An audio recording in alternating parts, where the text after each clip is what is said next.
Kita akan bahas pada kesempatan ini, teman-teman sekalian, bergegas dalam beramal saleh. Harusnya kita sebagai seorang muslim selalu muhasabah.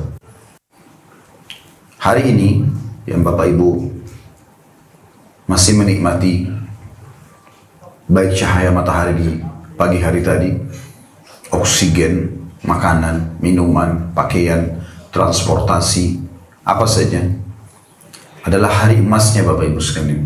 Ini hari emas kita. Kenapa saya katakan hari emas? Karena hari ini udah pasti termasuk waktu yang Allah berikan kita kesempatan untuk menambah amal soleh kita. Kalau selama ini kita mengerjakan amal soleh di masa lalu, kita tinggal pertahankan hari ini, atau kita tingkatkan kualitas dan kuantitasnya.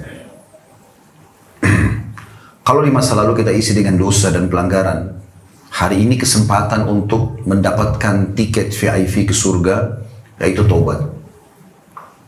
Bersihkan semua kesalahan kita masa lalu, maka kita akan mendapatkan dua hal. Taubat, kata Nabi SAW, tajubbu ma qablaha, membersihkan semua hal-hal kesalahan yang lalu. Hukumannya yang berarti fasilitas di dunia akan kembali. Karena banyak rezeki orang tertahan karena dosa-dosanya. Yang kedua, di akhirat masuk ke dalam surga. Kalau Allah memberikan Bapak Ibu satu hari saja lebih dari orang lain yang seumur dengan kita. Misal umur kita 30 tahun. Atau contohnya ada si A 30 tahun, si B 30 tahun. Sama-sama umurnya. Lalu kemudian si A meninggal di umur 30 tahun, si B meninggal lebih sehari saja. Maka pastikan si B yang meninggal itu, kalau mereka sama dari umurnya, sama juga masa ibadahnya, maka akan mendapatkan derajat yang jauh lebih tinggi daripada si A. Pernah terjadi di zaman Nabi SAW, ada dua orang sahabat, mereka juga bersahabat ini, sahabat Nabi SAW, dan mereka bersahabat. Yang satu mati syahid, umurnya sama. Yang satu mati syahid, temannya yang satu lagi sepekan kemudian itu meninggal, tapi bukan mati syahid, mati di rumah saja, mati biasa. Pada saat mensolati jenazah yang kedua, kata Nabi SAW kepada para sahabat, bagaimana pendapat kalian tentang orang ini? Kata para sahabat, semoga saja dia bisa bersama dengan sahabatnya yang mati syahid minggu lalu. Maksud mereka adalah, mati syahid pasti tinggi derajatnya, apa segala macam. Mudah-mudahan ini kena bukan mati syahid, dia sama dengan temannya. Apa kata Nabi SAW? Demi zat yang jiwaku dalam genggaman, maksud demi Allah, orang ini yang mati sekarang ini, ya, derajatnya, perbedaannya dengan temannya yang meninggal pekan lalu antara langit sama bumi. Hanya karena dia sempat sholat sepekan, dia sempat sholat Jumat sekali, sempat zikir dan berdoa beberapa hari. Jadi kalau Allah berikan kita waktu, itu jangan disia-siakan. Para salafus soleh dulu teman-teman sekalian kalau masuk kamar mandi, mereka menyuruh anak mereka untuk membaca buku di luar kamar mandi. Supaya dia dengar. Saking tidak maunya waktunya sia-sia.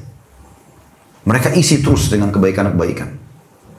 Murid utamanya Abu Hanifah namanya Abu Yusuf rahimahullah. Terkenal ulama besar. Bahkan Imam Ahmad pun berusaha mengejar di masa hidupnya untuk belajar dari Abu Yusuf. Orang yang sangat luar biasa. Pernah berselisih faham sama salah satu temannya tentang salah satu hukum warisan di dalam Islam. Kemudian mereka berpisah setelah itu. Berpisah. Karena zaman dulu tidak ada medsos, nggak ada media kayak kita sekarang. Orang kalau sudah pergi, ya udah nggak bisa dihubungin, nggak tahu di mana tinggalnya. Lama, dan Abu Yusuf setelah berpisah sama temannya itu baru sadar ternyata pendapat temannya yang benar. Dia ingin belajar dari temannya dalilnya, tapi dia nggak dapat temannya. Sampai Abu Yusuf di akhir hidupnya sebelum meninggal dunia, sudah diranjang kematian sakit parah. Rupanya temannya itu dengar, temannya datang. Begitu dilihat oleh Abu Yusuf senyum. Kemudian Abu Yusuf mengatakan rahimahullah, ingat gak kita pernah berselisih pendapat dalam hukum warisan beberapa tahun yang lalu? Sempat kita berdebat, kemudian setelah kau pergi, saya tahu ternyata kau yang benar. Saya mencarimu, saya tidak temukan. Sekarang tolong ajarkan saya ilmu itu. Ini di ranjang kematian sudah mau mati. Kata temannya, hai Abu Yusuf, kenapa kau tidak syahadat? Ini sakit parah. Dia bilang, saya sudah syahadat. Demi Allah, saya meninggal dalam kondisi memahami ilmu itu. Lebih saya suka daripada saya meninggal, saya tidak mengetahuinya. Lalu temannya mengajarkan, lalu kemudian dia hafal dalil-dalil. Sampai dia kuasai, kata temannya, begitu dia sudah kuasai dalil-dalil yang saya sampaikan, dan saya izin keluar, pas saya tiba di pintu rumah Abu Yusuf, terdengar tangisan keluarganya, meninggal dunia. Akhir hidupnya masih diisi dengan hal yang bermanfaat. Ini penting teman-teman sekalian untuk diperhatikan, karena hari-hari yang kita lalui dalam keseharian, misalnya besok insya Allah memberikan kita umur, kita akan lalui hal yang sama, aktivitas pagi hari, mungkin ada sarapan, ada aktivitas tertentu, kemudian siang, dan sore, kemudian malam. Begitu lagi lusa, begitu lagi seterusnya. Pertanyaan sederhana, apakah ini akan terus-menerus berjalan? Tidak. Harus kita sadari itu, bahwasanya akan nanti datang 4 huruf ini, ajal. Dan kalau ajal datang tidak akan dikurangi, tidak akan diterlambatkan dan tidak akan ditambah sesaat pun. Tidak mungkin. Coba renungi teman-teman sekalian firman Allah Subhanahu wa taala dalam surah Jumat. Surah nomor 62 ayat 8, ayat yang masyhur. A'udzu billahi minasyaitonir rajim. Qul innal mauta alladzi tafirruna minhu fa innahu mulaqikum thumma turadduna ila 'alimil ghaibi wasyahadati fayunabbi'ukum bima kuntum ta'malun.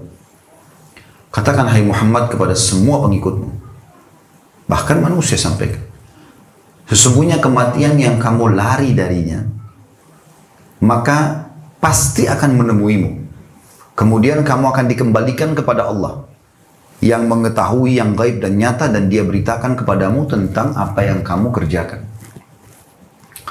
Dalam surah An-Nisa juga Allah gambarkan, surah nomor 4 ayat 78, A'udzu billahi minasyaitonir rajim. Aynama takunu yudrikkumul maut walau kuntum fi burujin musyayyadah. Wa in tusibhum hasanatun yaqulu hadhi min 'indillah wa in tusibhum sayyi'atun yaqulu hadhi min 'indik. Qul kullun min 'indillahi fama li haula'il qaumi la yakaduna yafqahuna haditha. Artinya, di mana saja kamu berada, kematian akan mendatangimu. Kendati pun kamu berada di benteng yang tinggi, lagi kokoh. Sampai sini saksi bahasan.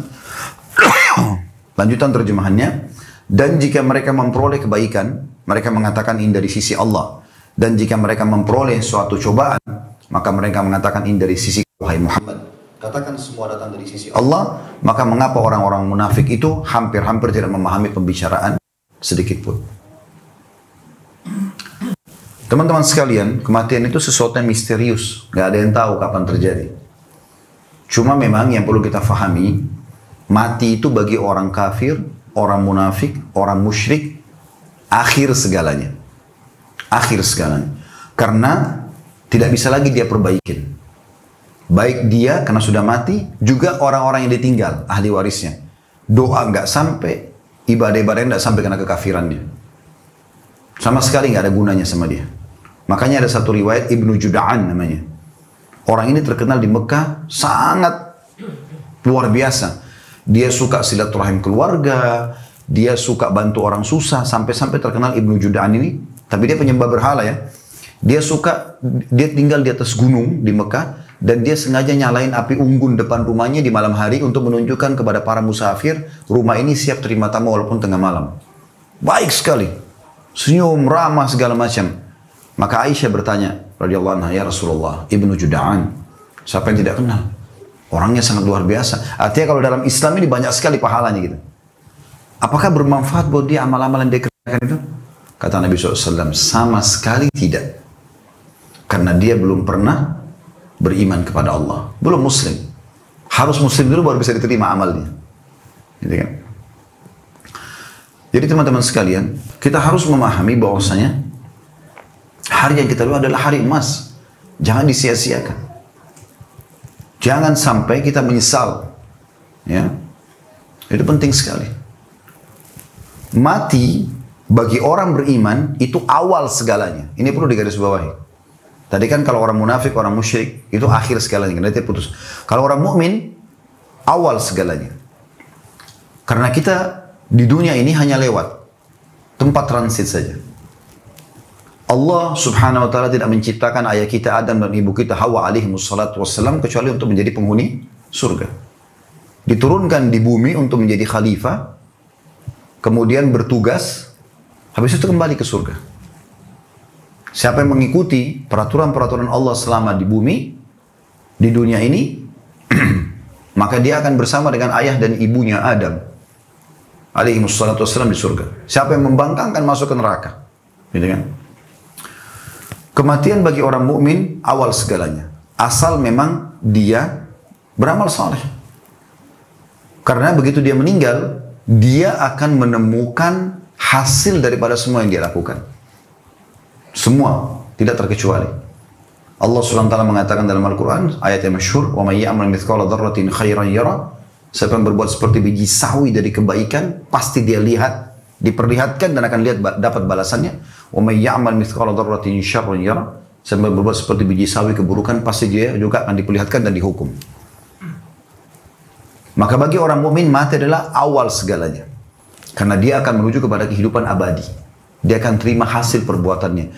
Makanya para sahabat, orang-orang soleh, salafus soleh dulu sebelum kita, mereka teman-teman sekalian, kalau ada yang mau meninggal, didatangi oleh teman-temannya. Lalu apa kata mereka? Teman-temannya yang datang ini, lagi sakit parah nih. Berita gembira buat kamu.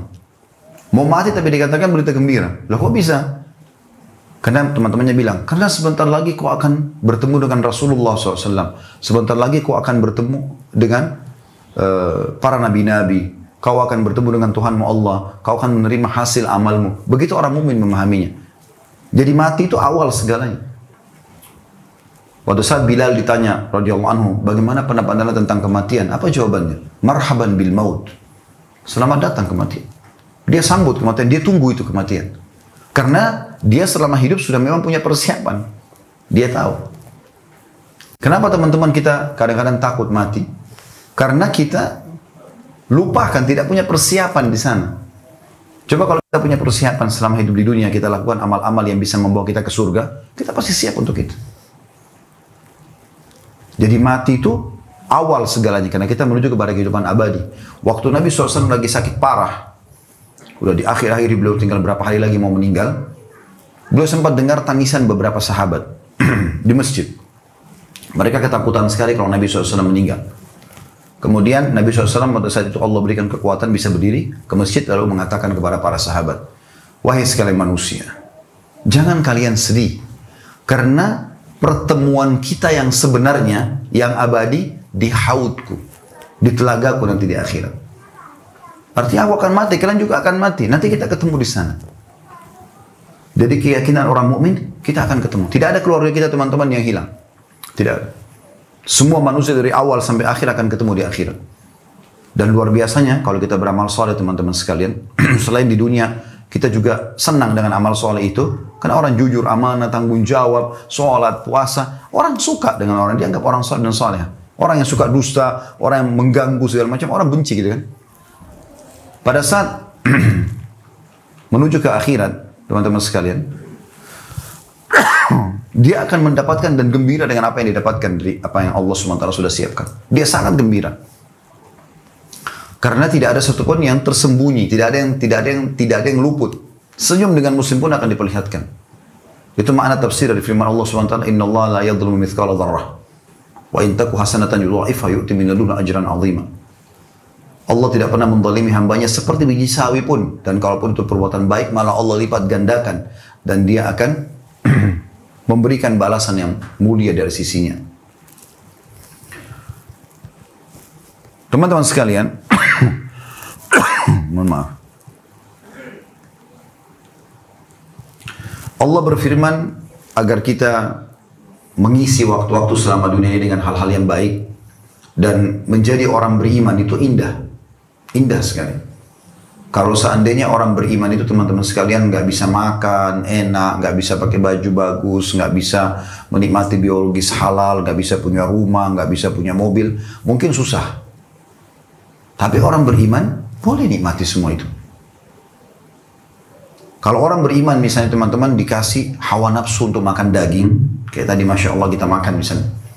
Tapi tidak boleh makan semua jenis daging. Cuma kita punya hawa nafsu semua makan daging. Kan susah. Tapi enggak, Allah halalkan. Dan subhanallah, semua yang Allah halalkan tuh, yang apa yang Allah halalkan jauh lebih banyak daripada apa yang Allah haramkan.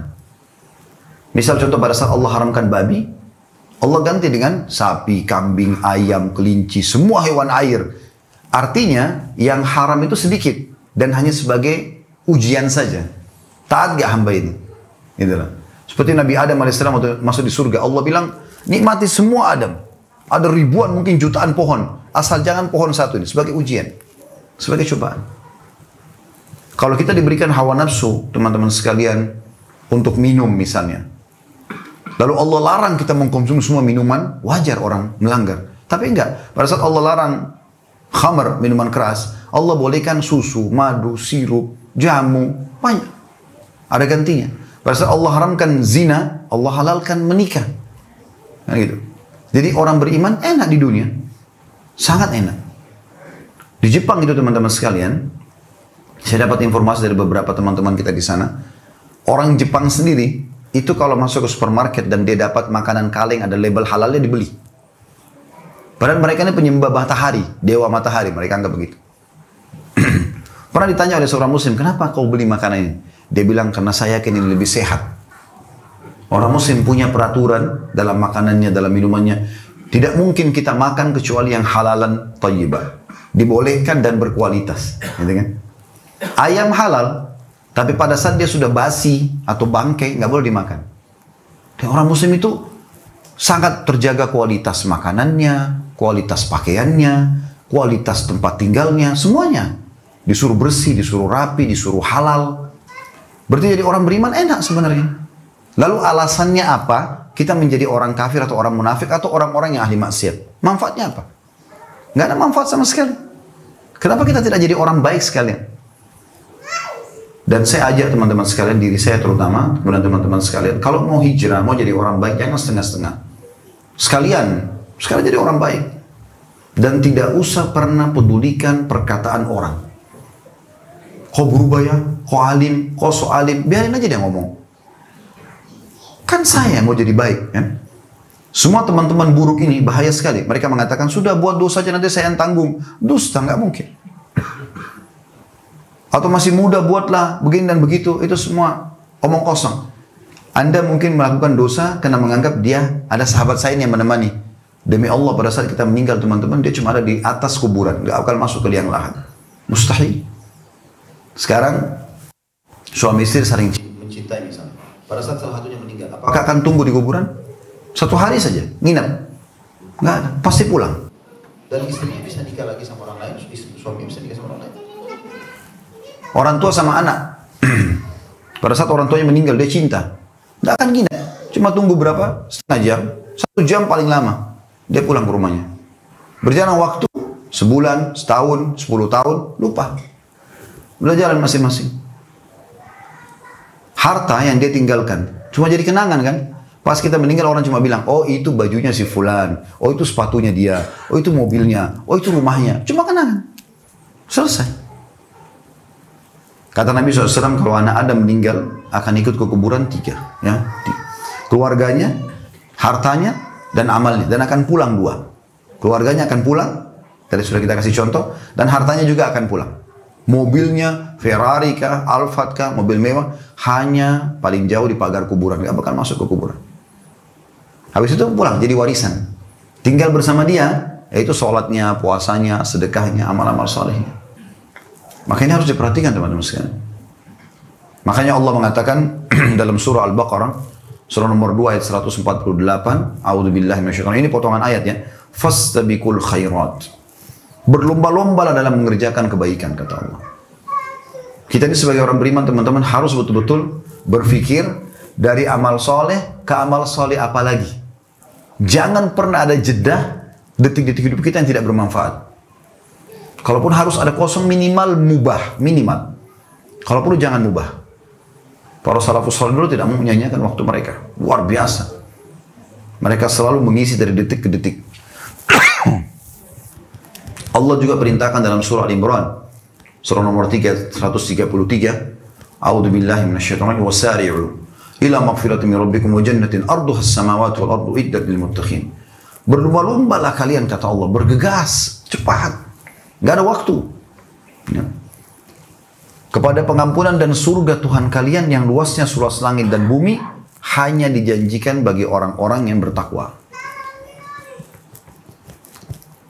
Saya tadi sempat singgung di mobil sama Dr. Muhammad Ridwan dan Abu Faril tadi.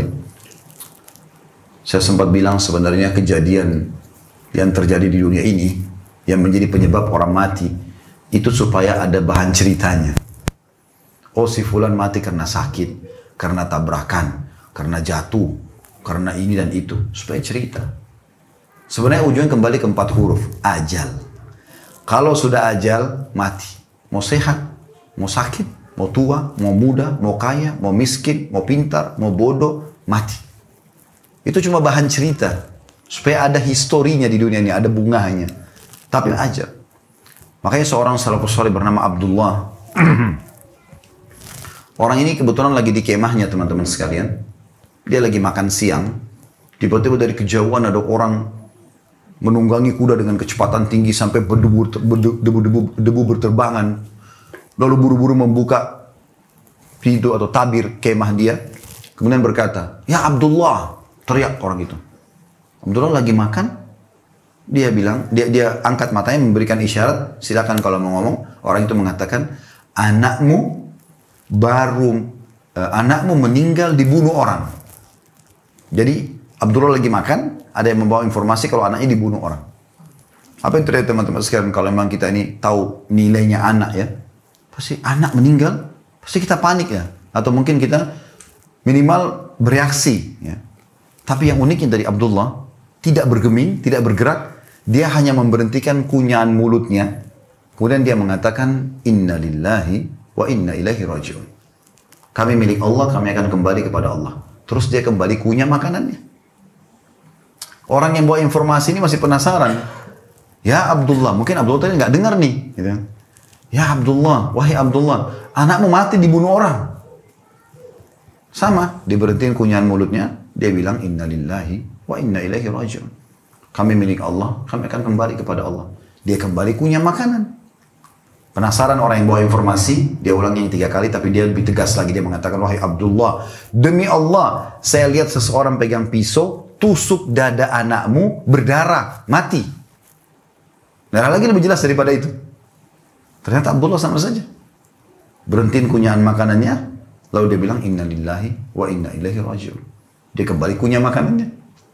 Orang itu karena penasaran duduk, langsung dia mengatakan, wahai Abdullah, terangkan kepada saya, kenapa kau tidak bergeming? Anakmu mati dibunuh orang nih. Dia bilang, baiklah, saya akan jelaskan kepada kamu. Ini jawaban tadi kita. Dia bilang, anak saya mati bukan karena ditusuk oleh orang itu, tapi karena ajalnya sudah datang.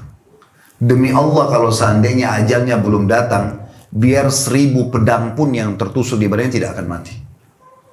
Ini keyakinan rukun iman kita yang kelima, iman kepada hari kiamat, satu paket tuh. Dari kematian sampai masuk ke surga atau neraka. Gak mungkin. Tidak mungkin sama sekali kita meninggal sebelum ajal datang. Kemudian dia mengatakan, jadi maksudnya, saya nggak usah panik. Untuk apa saya panik? Toh juga dia harus mati. Ditusuk orang itu, di tempat itu, atau tidak ditusuk dari tempat lain. Sama, dia pasti mati di detik itu. Sama teman-teman yang kasus pesawat meledak. Itu cuma cerita. Memang dia harus mati di situ, di tempat itu. Nggak bisa, Pak. Nggak bisa dialihkan. Kalaupun tempat lain, dia tetap akan mati di detik itu. Di kamarnya pun sama. Lalu dia bilang, sementara Allah menyuruh saya kalau makan, menyelesaikannya. Kalau yang seperti kau gambarkan, saya panik, saya buang makanan ini, lalu kemudian saya pergi balas dendam, itu melanggar agama. Membuang makanan, mubazir. Sekarang saya selesaikan makanan ini yang punya hak, kemudian saya urus jenazah anak saya. Selesai. Begitu mudahnya orang beriman menjalani kehidupan mereka. Karena faham. Karena faham masalahnya. Nabi SAW mengingatkan teman-teman sekalian kalau orang yang cerdas dari umat ini, orang yang justru selalu punya target tadi, dari amal soleh ke amal soleh. Dan selalu yang dia pikirkan bagaimana dia bawa itu ke akhirat. Dan Nabi SAW mengatakan dalam hadis yang sahih, Al-qayyisu man dana nafsahu wa amila lima ba'dal maut. Orang yang cerdas dari umatku adalah orang yang selalu mendekatkan dirinya kepada Allah dan senantiasa beramal untuk persiapan setelah kematian. Dalam riwayat lain, ada orang yang mengatakan, ya Rasulullah, siapa orang mukmin yang paling cerdas? Kata Nabi SAW, aktsaruhum lil mauti dzikra wa aktsaruhum istidada. Orang yang paling banyak mengingat kematian, bukan untuk takut tentunya, maksudnya untuk menjadi sebuah tujuan yang akan mati, kan itu sebuah pintu untuk menuju kepada kehidupan abadi. Maka dia punya persiapan untuk masuk ke pintu itu dan membawa hasil ke sana. Seperti itu. Dan kelebihannya luar biasa dalam Islam ini teman-teman sekalian. Kita kalau berbuat amal soleh, niat saja, niat, baru niat, sudah dicatat pahala. Dan tidak ada orang yang sulit untuk niat gitu. Seperti misalnya teman-teman kalau mau tidur malam hari, niat sholat malam. Walaupun tidak bangun sholat malam, dapat pahala lengkap sholat malam. Lihat kalau orang pergi haji, kita nggak pergi haji tahun itu. Kita niat, kalau Allah mudahkan berikan kesempatan, saya juga akan haji. Dikasih pahala haji. Innamal a'malu binniyat, kata Nabi SAW. Semua sesuai dengan niatnya. Gitu kan? Nah kalau kita lakukan, maka akan diberikan 10 kali lipat pahala. Misalnya tadi kita tidur malam, niat sholat malam. Nanti malam Bapak Ibu mau tidur, niat sholat malam. Begitu bangun malam hari sholat malam, dapat 10 kali lipat. Bahkan bisa menjadi sampai 700 kali lipat dan kelipatan yang banyak tergantung kadar keikhlasan. Dengarkan hadisnya. Hadis riwayat Bukhari Muslim, kata Nabi SAW, man hamma bihasanatin walam ya'malha, kutibat lahu hasanah. Siapa yang baru niat mau mengerjakan satu perbuatan baik, maka dicatat baginya satu pahala lengkap. Mau sedekah, mau baca Quran, mau zikir, mau sholat malam, mau sholat berjamaah di masjid, mau mengajar, mau belajar, dan seterusnya. Fa'in amilaha kutibat lahu ashru ila sab'amiyya ila adha'afin katsira. Kalau dia kerjakan, dicatatkan baginya 10 pahala. Dia bangun sholat malam, dia membaca Quran seperti dia niatkan, dia sholat berjamaah di masjid, dia bersedekah dan seterusnya. Dicatatkan baginya 10 kali lipat, bahkan 700 kali lipat dan kelipatan-kelipatan yang banyak. Wa man hamma bi sayyi'atin wa lam ya'malha, wa man hamma bi sayyi'atin falam ya'malha. Siapa yang niat mengerjakan satu perbuatan dosa dan dia batalkan karena Allah, kutibat lahu hasanah, dicatatkan baginya satu pahala. Fa in amilaha kutibat lahu wahidah au yamhuha Allahu azza wa jalla wa la yahdiku 'ala Allah illa halik. Kalau dia kerjakan dosa itu hanya dicatat satu dosa saja dan tidak akan ada yang binasa di sisi Allah kecuali orang yang dasarnya memang pantas untuk binasa. Karena niat berbuat baik dicatat pahala, dikerjakan 10-700 kali lipat. Niat buat dosa dibatalkan dapat pahala. Kalau dia kerjakan cuma dicatat satu dosa saja. Berarti kan luar biasa Allah berikan kesempatan kita. Nabi SAW mengingatkan teman-teman sekalian tentang pentingnya segera beramal saleh ini. Supaya dari dulu kita bergegas beramal saleh. Dalam hadis beliau riwayat Muslim, badiru bil a'mali salihah fasatakunu fitanun ka qita'il lailil muzlim. Yusbihu ar-rajulu mu'minan wa yumsi kafira wa yumsi mu'minan wa yusbi kafira yabi'u dinahu bi ardin minad dunya. Segeralah, kata Nabi SAW, bergegas dalam beramal saleh. Ketahuilah akan datang fitnah-fitnah kehidupan yang penuh dengan kegelapan seperti gelapnya malam. Saat itu seseorang pada pagi harinya mukmin, sore harinya menjadi kafir. Atau seseorang mukmin pada sore hari, pagi harinya jadi kafir. Semua itu karena dia menjual agamanya demi keperluan dunia. Artinya selama ada kesempatan beramal, beramallah. Karena tidak ada sama sekali yang bisa menjamin kita masih bisa dalam keadaan beriman. Kita tidak tahu. Atau kita punya kesempatan beramal saleh. Ya. Saya pernah subhanallah mendatangi salah satu sahabat ayah saya di Makassar. Sudah meninggal beliau. Ayah juga sudah meninggal beberapa bulan yang lalu. Rahimahumullah semuanya. Setiap kali saya ke Makassar, biasanya beliau ajak saya ketemu teman-temannya yang seumur dengan beliau atau lebih tua. Kebetulan teman ayah saya ini diketeter. Dia di atas ranjang. Waktu lagi ngobrol, saya dengarin aja orang tua ngobrol, saya ambil hikmahnya gitu. Pas azan asar, saya pamit mau sholat ke masjid. Saya pergi ke masjid. Begitu saya pulang, tiba-tiba teman ayah saya bilang gitu. Dia bilang, Nak, dulu waktu saya masih muda seperti kamu, dia bilang, saya tidak pernah tinggalkan masjid. Tapi sekarang Allah sudah uji saya dengan penyakit begini, saya tidak bisa lagi buat apa-apa. Saya tinggal di ranjang sini. Waktu itu subhanallah saya merasa orang ini betul-betul Allah gerakkan lisannya untuk memberikan peringatan kepada saya. Kita jadikan sebagai bahan muhasabah gitu. Seakan-akan Allah mengatakan, mumpung sekarang kau punya kesempatan, beramallah. Jangan sia-siakan itu. Berapa kali teman-teman kita dengar azan dikumandangkan tidak ke masjid, atau kita tunda sholat. Berapa kali kita orang miskin kita tunda untuk memberikan sedekah dengan negosiasi sama syaitan. Itu adalah orang masih muda, masih kuat, anak pinjaman, apalah segala macam. Padahal innamal a'malu binniyat. Sekarang kalau di ruangan ini ada orang datang bawa proposal masjid, dia bawa 100 juta misalnya, kemudian kita semua nyumbang. Sebulan kemudian kita tahu orang itu bohong. Rugi kah kita? Tidak. Sama sekali tidak. Karena innamal a'malu binniyat. Semua sesuai dengan niatnya. Kita niat bangun masjid dapat pahala. Dia niat menipu, dia dihukum. Nggak ada kerugian sama sekali. Nabi SAW ingatkan dalam hadis yang lain riwayat Tirmidzi, badiru bil a'mali sab'an. Hal tantadhiruna illa faqran mansiya, au ginan mutghiya, au maradan mufsida, au haraman mufnida, au mautan mujhiza, au dajjalu ghaibu yuntadhar, au as-sa'atu was-sa'atu adha wa amar. Artinya, bergegaslah dalam melaksanakan kebaikan-kebaikan. Apa yang kalian tunggu? Kefakiran kayak membuat lupa. Ada orang kaya, tapi begitu bangkrut jadi miskin. Dan akhirnya dia sibuk hanya mencari sesuap makanan. Saya sering lihat itu subhanallah, kalau di Jakarta sering kali begitu. Mereka cari rezeki, makan, cari makanan, minta sesuap makanan sama orang di pinggir jalan. Azan, bulan puasa, nggak penting bagi mereka. Yang penting mereka bagaimana menyelamatkan rasa laparnya. Bahaya sekali. Tapi ini bisa terjadi, setiap saat bisa terjadi. Atau kata Nabi SAW, kekayaan yang membuat sombong. Sehingga akhirnya lalai. Ada orang begitu. Pada saat fakir mungkin ibadah. Pada saat kaya lupa ibadah. Kamu beribadah kepada Allah SWT.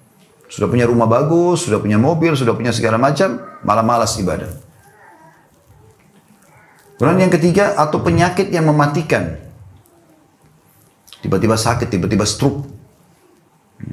Tiba-tiba hilang ingatan, sehingga tidak bisa lagi beribadah. Atau kematian yang memutuskan.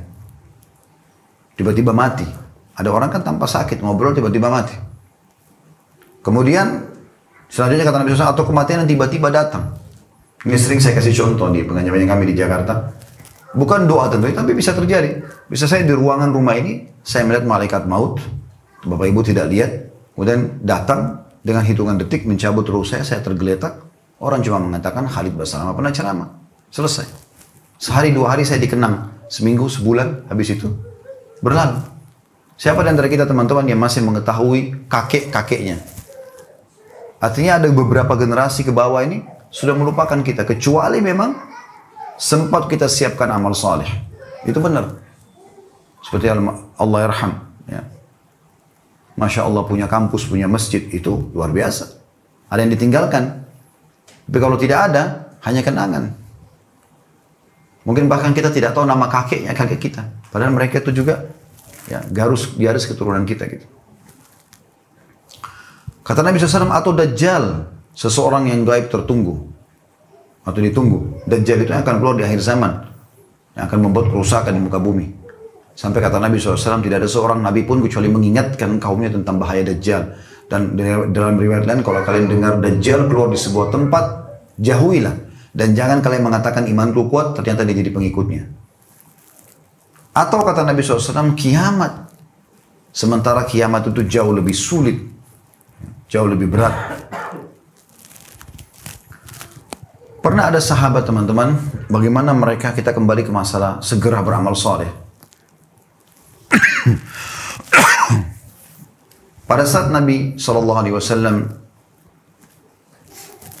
memotivasi sahabat di perang Badr, ya, Nabi SAW kumpuli mereka, kemudian Nabi SAW berkata, 313 sahabat, 314 bersama beliau SAW. Kata Nabi SAW, selain semua nasihat-nasihatnya, diantaranya adalah, tidak ada seorang pun dari kalian yang hadir di sini, kecuali pasti masuk surga. yang hadir di medan perang ini. Maaf, tidak ada seorang pun yang meninggal di sini, di medan perang ini, kecuali pasti masuk surga. Ada satu sahabat namanya Abdullah. Dia pegang 2-3 butir kurma, dia mengatakan, bakhin. Bakhin itu indah sekali. Indah sekali. Maka Nabi SAW sempat tanya, kenapa kau bilang begitu? Dia bilang, ya Rasulullah, apakah aku maju ke orang-orang Quraisy ini, berperang melawan mereka lalu aku terbunuh, aku masuk surga yang luasnya seluas langit dan bumi? Kata Nabi SAW, iya. Maka orang itu mengatakan, bakhin ya Rasulullah, indah sekali ini. Maka berkecamuklah perang pada saat itu. Lalu orang ini punya 2-3 butir kurma, dia ingin selesaikan. Pada saat dia makan 1 butir, lalu dia mengatakan, sungguh kalau aku menunggu menyelesaikan kurma ini, maka waktu yang lama dibuang sama dia, kemudian dia masuk kancah perang sampai dia mati syahid radhiyallahu anhu. Jadi bagaimana mereka luar biasanya mengejar itu. Dalam riwayat lain, dalam riwayat Bukhari, Nabi SAW sendiri pernah habis sholat asar, teman-teman sekalian. Baru salam, Assalamualaikum warahmatullah, Assalamualaikum warahmatullah. Baru istighfar 3 kali, Nabi langsung berdiri, lalu melewati pundak para sahabat dengan sangat cepat menuju ke rumah beliau. Sahabat yang lain, ada yang heran melihat, tapi mereka tetap lanjutkan zikir. Sebelum mereka selesai zikir, Nabi SAW sudah kembali. Duduk lagi di sejadah beliau, lalu zikir lagi. Selesai zikirnya Nabi SAW, ada sahabat yang bertanya, ya Rasulullah, kenapa tadi anda begitu cepat? Habis salam, biasanya kan ada zikir dulu, sekarang berdiri, kemudian melewati pundak-pundak kami. Ada apa ya Rasulullah? Kata Nabi SAW ini luar biasa. Beliau mengatakan, kuntu khalaftu fil bait tamran minas sadaqah fakaritu an ubayyita. Rawah Bukhari. Artinya, aku tadi tiba-tiba teringat ada kurma yang aku sudah niat untuk sedekahkan, tapi lupa sebelum asar. Maka aku segera keluarkan ya, sebelum terlambat. Jadi bagaimana Nabi SAW segera melakukan perbuatan tersebut. Itu luar biasa gitu. Beda sekali teman-teman sekalian, bersedekah, beramal soleh, di mana kita masih sehat, kita masih kuat, kita masih punya peluang, dengan nanti waktu kepepet. Pas sudah mau mati, baru bilang, wasiat buat fulan, masjid buat ini, belum tentu juga anak-anaknya jalankan kalau di akhir-akhir hidupnya. Kenapa masa hidup dia tidak lakukan gitu? Kata Nabi SAW, Abu Hurairah berkata, Ja'a ilan Nabi SAW, rajulun faqal, atau Ja'a rajulun Nabi SAW faqal. Seseorang datang kepada Nabi SAW lalu berkata, ya Rasulullah, ayu sadaqati a'zamu ajra. Sedekah apa yang paling besar pahalanya? Qala anta saddaq wa anta sahihun syahihun takhshal faqra wa ta'malul gina. Wa la tamhal hatta idza balagahul hulkum qultu atau qulta li fulanin kada wa li fulanin kada wa qad kana li fulan. Hadis Bukhari Muslim. Orang itu mengatakan, ya Rasulullah, sedekah apa yang paling afdal? Kata Nabi SAW, engkau bersedekah sementara engkau dalam keadaan sehat dan mampu, di mana engkau lagi takut kefakiran dan berharap kaya. Lagi ngejar prestasi tertinggi di dunia. Juga janganlah menunda-nunda kebaikan, kata Nabi SAW, sampai maut telah sampai di tenggorokan seseorang di antara kalian. Lalu dia berkata, berilah si fulan sekian, dan fulan dulu punya hak sekian. Ada kisah unik teman-teman sekalian di Saudi terjadi. Ini belum lama. Kisahnya terjadi, kisah nyata di pengadilan, salah satu pengadilan. Ada orang kaya raya. Kalau tidak salah ya, nilainya peninggalan harta itu 600 miliar. Kalau dirupiahkan. Tapi orang ini nggak punya istri, nggak punya anak, dan keluarganya tidak diketahui. Sibuk bekerja terus kumpulin harta sampai dia meninggal. Nah, di Saudi itu pemerintah yang mengambil alih, diserahkan kepada pengadilan, lalu pengadilan meng-cross-check mana kira-kira ya keluarganya. Dicarilah. Sampai akhirnya ditemukan ada sepupu dia yang jauh. Sisa 3 orang. Itu pun sudah berumur juga. Dan mereka ini orang-orang miskin. Dipanggil ke pengadilan, lalu hakim berkata, apakah kalian tahu kenapa saya panggil ke sini? Kata 3-tiganya tidak. Mereka tadinya khawatir dipanggil ke pengadilan, mungkin mereka buat masalah. Kata hakimnya, apakah kalian kenal si fulan, namanya orang kaya yang meninggal itu? Kata mereka, iya, itu kerabat kami. Tapi kami tidak terlalu kenal dia, karena dia jarang sekali mau menjawab undangan, tidak pernah undang kami tidak pernah interaksi sama dia. Kata hakimnya, orang itu baru saja meninggal. Dan hartanya sangat banyak. Kami tidak temukan ahli warisnya kecuali kalian bertiga. Maka sekarang kami akan bagi warisannya untuk kalian. Kaya mendadak. Tiga orang ini, laki-laki semuanya, dapat 200 miliar, 200 miliar, 200 miliar tiba-tiba. Tanda tangan, sebelum mereka pulang, keluar dari pengadilan, terima harta tersebut, kata hakimnya, saya mau kasih kalian saran, bisa nggak? Kata mereka bertiga, iya silakan. Dia bilang, ini kan harta yang kalian dapat, tidak bekerja, tidak apa, dapat uang sekian banyak. Bagaimana kalau kalian mengeluarkan masing-masing, kalau nilai rupanya 1 miliar satu orang? Jadi 3 miliar, maksudnya 1 miliar. Jadi kalau 200 miliar masih ada 199 miliar. 1 miliar, bangunkan masjid buat si mayit. Buat pemilik harta ini.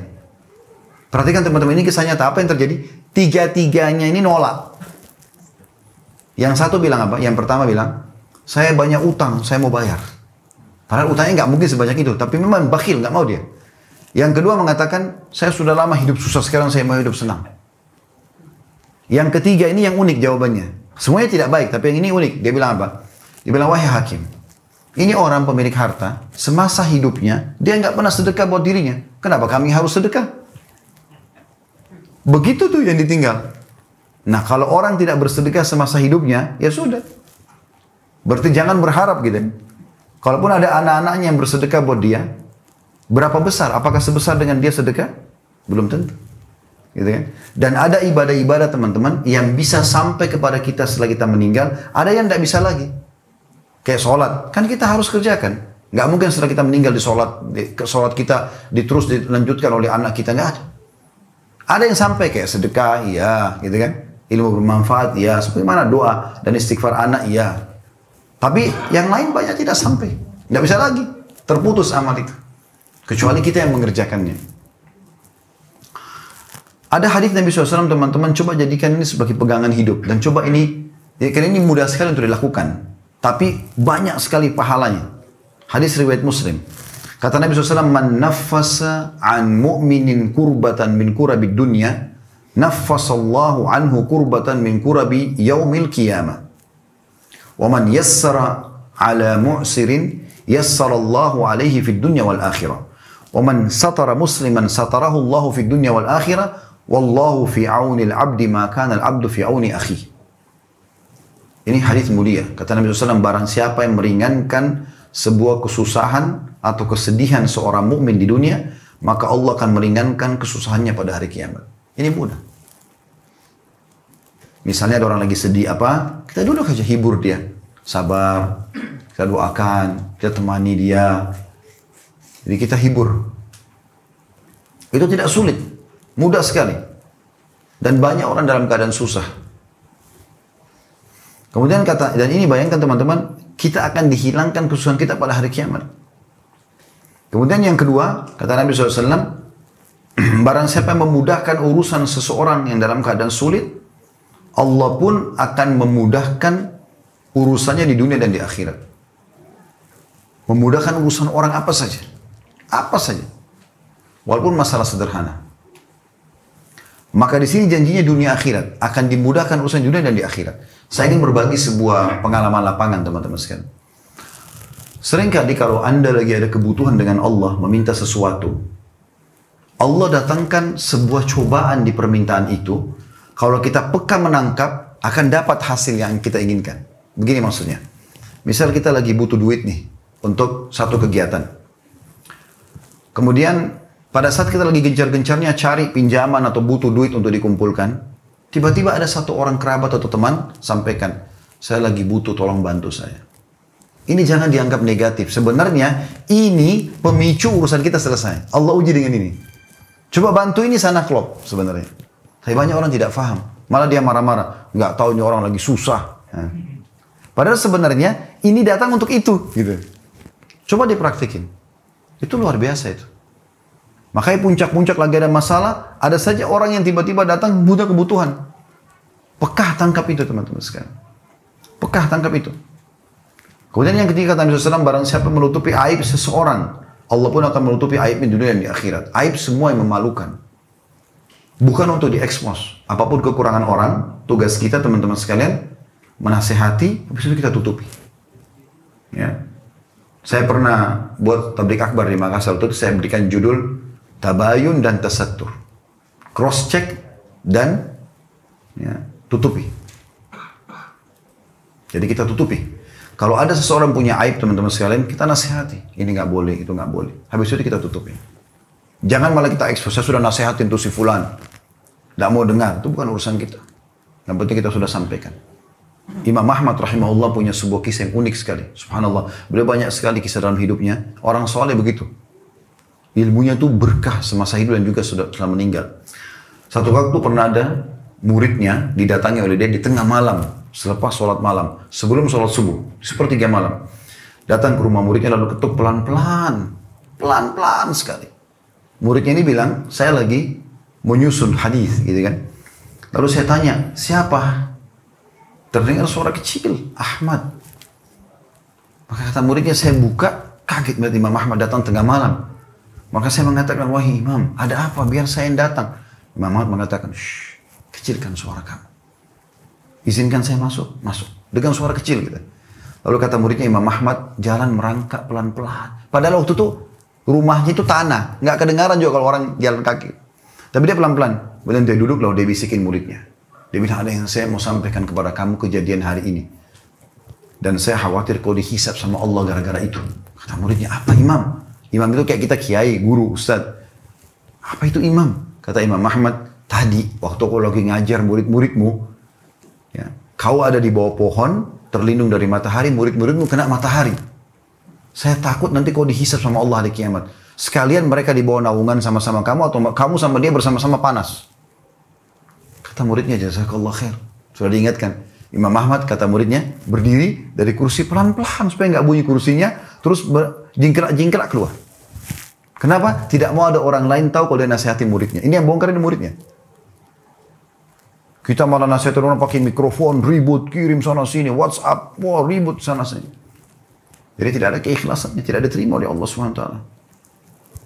Maka ini termasuk teman-teman yang perlu digarisbawahi. Termasuk dalam masalah ini teman-teman sekalian adalah mengutangkan orang. Ya. Ini juga sebuah ibadah yang mungkin banyak luput dari orang gitu ya. Salah satu makna memudahkan kesulitan seorang muslim di dunia, Allah akan mudahkan dia memudahkan urusan di dunia dan di akhirat itu, kata ulama adalah meminjamkan utang, mengutangkan orang. Mungkin teman-teman berpikir, lalu apa yang saya dapatkan kalau saya utangkan orang? Banyak sekali hadisnya. Di antaranya, kata Nabi SAW, Man anzara mu'siran aw wada'a anhu adallahu Allahu fi dhillih. Hadis ini sahih riwayat Muslim nomor 3006. Barang siapa yang memberi tenggang waktu bagi orang yang berada dalam kesulitan dan melunasi, atau barang siapa yang memberi tenggang waktu bagi orang yang berada dalam kesulitan untuk melunasi utang, atau bahkan membebaskan utangnya, maka dia akan mendapatkan naungan Allah pada hari kiamat. Di dalam hadis yang lain, riwayat Ahmad, kata Nabi SAW, Man ahabba yudhillahu Allah azza wa jalla fi dhillihi falyunzir mu'sira aw liyawa anhu. Barang siapa yang ingin mendapatkan naungan Allah pada hari kiamat di mahsyar lagi panas dia selamat, hendaklah dia memberi tenggang waktu bagi orang yang mendapatkan kesulitan untuk melunasi utang, atau bahkan dia membebaskan utangnya tadi. Di dalam riwayat lain juga kata Nabi SAW, Man nafasa an gharimihi aw maha anhu kana fi dhillil arsy yaumil qiyamah. Barang siapa yang memberi keringanan bagi orang yang berutang padanya dan bahkan membebaskan utangnya, maka dia akan mendapatkan naungan arsy pada hari kiamat. Ya. Di dalam hadis yang lain kata Nabi SAW, Man adhara mu'siran falahu bikulli yawmin sadaqa qabla an yahilla ad-dain fa idza halla ad-dain fa anzarahu kana lahu bikulli yawmin mithlahu sadaqa. Ini bagi orang yang masih ribut dengan utang yang belum terbayar, renungi hadis ini. Kata Nabi SAW, barang siapa yang memberi tenggang waktu pada orang yang berada dalam kesulitan, maka setiap hari sebelum batas waktu pelunasan dia akan dinilai dengan sedekah senilai uang itu. Jadi misalnya teman-teman pinjamkan 10 juta, maka jatuh tempo sebulan misalnya. Nah setiap hari seperti kita sedekah 10 juta itu. Jadi nilai investasinya hitungannya secara ekonomi itu, modalnya 10 juta, dapatnya 300 juta. Karena investasi 10 juta utang, setiap hari nilainya 10 juta sedekah. Kali 30 hari 300 juta.